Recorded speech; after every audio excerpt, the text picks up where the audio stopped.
Fala, meu povo, tudo bem? Estamos iniciando aqui mais uma videoaula de funcionamento da vida 2 dentro do BIC-TMAR, Bacharelado Interdisciplinar em Ciência e Tecnologia do Mar da Unifesp.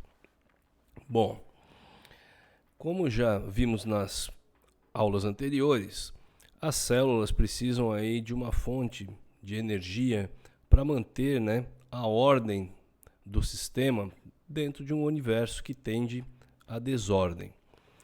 E essas fontes de energia são as mais variadas dependendo do tipo celular em questão. Nas aulas anteriores nós demos uma olhada aí na mitocôndria e na parte do catabolismo dos carboidratos, visto que vocês já haviam estudado a glicólise no primeiro semestre e agora então puderam aí, depois do estudo da mitocôndria, localizar apropriadamente onde ocorrem as reações do ciclo de Krebs, bem como cadeia respiratória e fosforilação oxidativa. Então, permitindo aí uma análise completa desde a glicose ao piruvato, convertido em acetilcoenzima A, e aí o ciclo de Krebs na matriz mitocondrial, gerando aí a NADH e FADH2, que vão alimentar a cadeia respiratória, que por sua vez vai gerar aí um gradiente eletroquímico que impulsionará a síntese do ATP.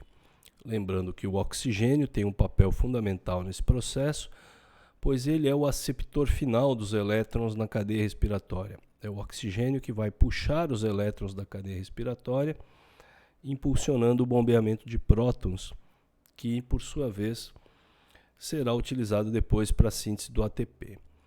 Bom, uma vez que vocês já tenham essa compreensão aí desses processos catabólicos que ocorrem na mitocôndria, hoje nós vamos ver uma parte do anabolismo, uma reação fundamental para a manutenção da vida no planeta, principal rota de entrada da energia para a biosfera, dos sistemas vivos aí, bem como a principal reação de fixação do carbono.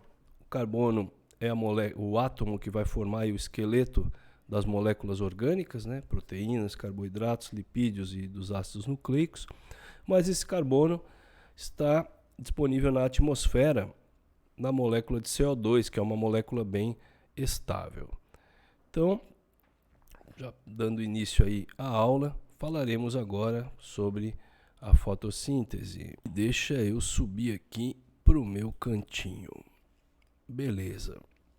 A fotossíntese, então, é uma reação extremamente importante, está presente aí em diversos tipos celulares, células eucariontes, células bacterianas, arqueias. A gente vai dar uma olhada no sistema eucarionte, mas a base do processo se mantém nos demais tipos celulares. Então tá, aqui. Normalmente quando a gente fala em fotossíntese, aquela reação clássica, CO2 mais água, gerando aí glicose e oxigênio, nós prestamos muita atenção nessa parte da glicose, do oxigênio que é liberado, mas aqui o principal ponto da fotossíntese é a fixação do carbono a partir do CO2 atmosférico. Tá? Isso acontece no caso da célula eucarionte nos cloroplastos, que vamos dar uma olhada agora, que também é responsável por outras vias do anabolismo. É dentro dos cloroplastos que ocorre a biossíntese de ácidos graxos e de alguns aminoácidos. Então, enquanto a mitocôndria é uma organela essencialmente catabólica, degradação de moléculas para fonte de energia, o cloroplasto é uma organela essencialmente anabólica. No cloroplasto ocorre a síntese de substâncias. Fotossíntese é a rota pela qual a maior parte da energia entra na biosfera. Fotossíntese vai permitir a transformação da energia luminosa em energia química. Primeiro, que numa primeira etapa serão gerados ATP e NADPH, que por sua vez vão alimentar um ciclo de reações que vai possibilitar a síntese de carboidratos. Então a fotossíntese é dividida aqui para estudo em duas etapas: as reações de luz, ou fase clara da fotossíntese, onde há o consumo de água com a liberação do oxigênio, e a geração de NADPH e ATP.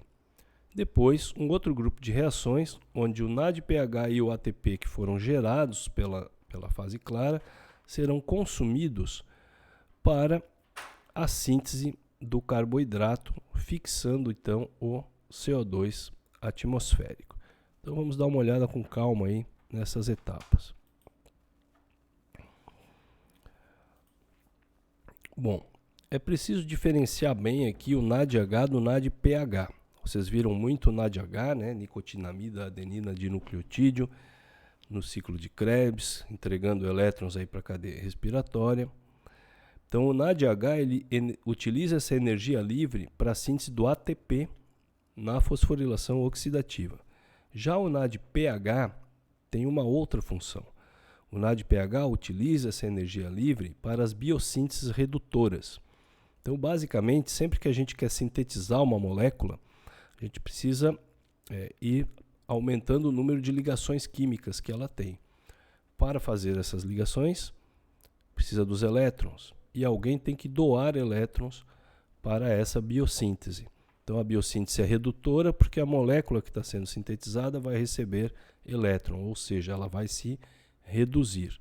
Enquanto que as reações do catabolismo são oxidações, você remove elétron da molécula e com isso vai desfazendo as ligações químicas.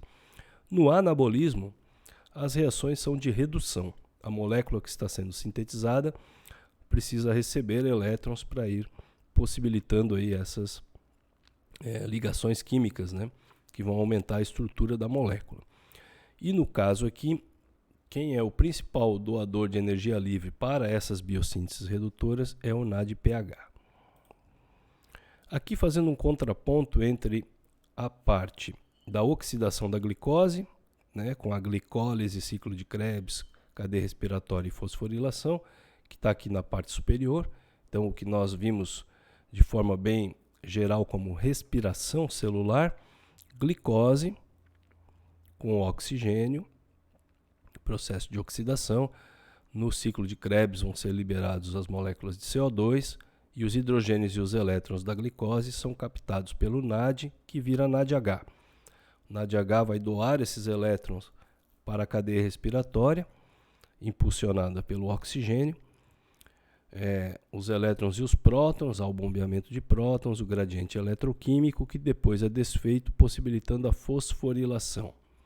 E o oxigênio, que captou os elétrons, pega os prótons, né, do fluxo retrógrado para a matriz e é convertido em água.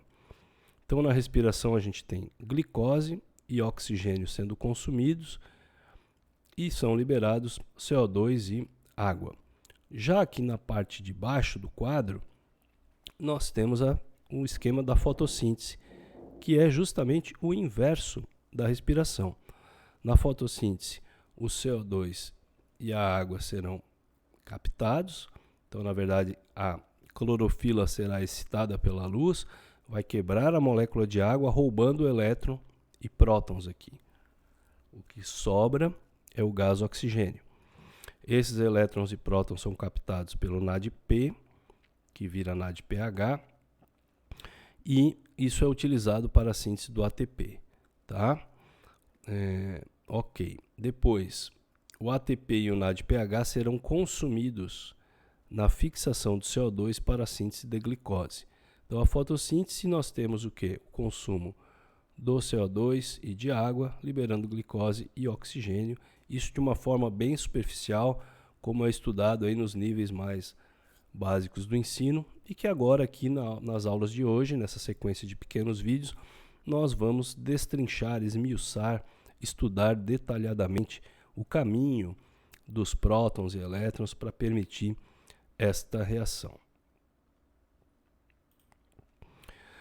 No ambiente marinho, né, visto que estamos aqui no Instituto do Mar, há grandes grupos de organismos que realizam esse processo. Então, por um lado, temos as macroalgas, tá? Os diferentes tipos de algas que vocês estudam aí no módulo de biodiversidade. Mas há também as microalgas que compõem aí o fitoplâncton. Então, cianobactérias, uma infinidade aí de micro-organismos que vocês estudaram já, macroalgas com o professor Guilherme, os microalgas com o professor Juan Alba, viram também alguma coisa com o professor Gustavo Gregorassi. Então existe uma infinidade de organismos marinhos que conseguem realizar a reação da fotossíntese. Há pequenas diferenças entre eles, mas o processo geral é o mesmo. Nos eucariotos, então, a fotossíntese vai ocorrer no cloroplasto. A célula eucariótica tem vários cloroplastos. Cloroplasto é uma organela formada por 3 sistemas de membrana. Então tem uma membrana externa lisa, uma membrana interna a esta, também lisa, e dentro há um sistema membranoso formado por várias pilhas destes saquinhos que estão conectadas umas às outras. O sistema como um todo é chamado de sistema tilacoide, tá? Cada uma dessas pilhas é chamada de grânum e o conjunto delas, né, o plural grana. Mas nós vamos nos referir basicamente ao sistema tilacoide, que tem tanto a membrana aqui do grânum como essas membranas de ligação entre eles. Ampliando aqui um pedacinho da membrana do grânum, nós temos o que? A dupla camada de fosfolipídios, onde estão inseridas as clorofilas, que aparece aqui no cantinho do slide. Como é que a clorofila fica inserida nessa dupla camada lipídica? Se vocês observarem aqui o esquema da clorofila, ela tem uma cauda e uma cabeça. Vamos dar uma olhada aqui no detalhe da molécula. Então está aqui, ó. A cauda da clorofila é uma cauda de hidrocarbono, só carbono e hidrogênio. Logo, extremamente hidrofóbica, apolar. Vai ter afinidade pela parte apolar dos fosfolipídios, ficando aqui inserida no meio da dupla camada, o que vai ancorar a clorofila e possibilitar que essa cabeça polar, que na verdade ela não está nessa posição, mas está nessa posição, fique dobrada aqui na superfície da membrana, tá? Essa cabeça que é polar tem um átomo de magnésio aqui no centro, que vai ter uma importância aqui fundamental para o processo da clorofila. Tem todos esses anéis que vocês estão vendo, e aqui, ó, nessa letra R, que nós chamamos de radical, pode ser um CH3, pode ser um C-OH, e dependendo do que nós tivermos aqui no radical, nós vamos denominar a molécula de clorofila A, clorofila B, clorofila C e assim por diante, tá? Então é importante esta parte da molécula ficar exposta aqui na superfície da membrana. Bom, a fotossíntese, então, tem dois grupos de reações. Aquelas que dependem diretamente da luz, são as reações de luz ou reações da fase clara, que vão gerar compostos químicos que depois serão utilizados por um outro grupo de reações onde vamos observar a fixação do carbono, gerando aí o carboidrato. Então, para efeito de estudo, nós dividimos em fase clara e fase escura. Vamos ver aqui a localização dessas duas fases na organela do cloroplasto. Fase clara, então, ocorre na membrana do tilacoide, tá? Aqui na dupla camada do grânum, tá?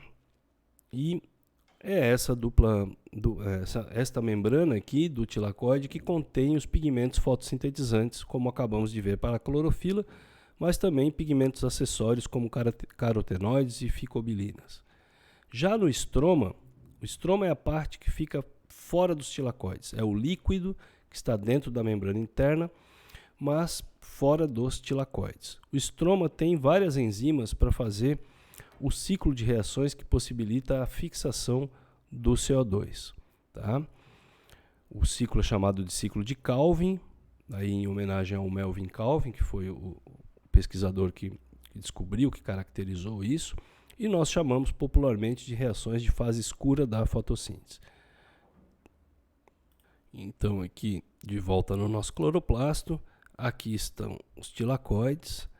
Esse líquido que preenche esse espaço aqui fora dos tilacoides, mas dentro do cloroplasto, é chamado estroma, onde vai ocorrer a fase escura da fotossíntese. E nas membranas tilacoides ocorrem então as reações da fase clara da fotossíntese. Com essa localização, a gente encerra esse pequeno vídeo introdutório e agora vamos fazer mais um vídeo focando na fase clara e um terceiro vídeo focando então na fase escura da fotossíntese. Até daqui a pouco, fiquem comigo, vamos lá.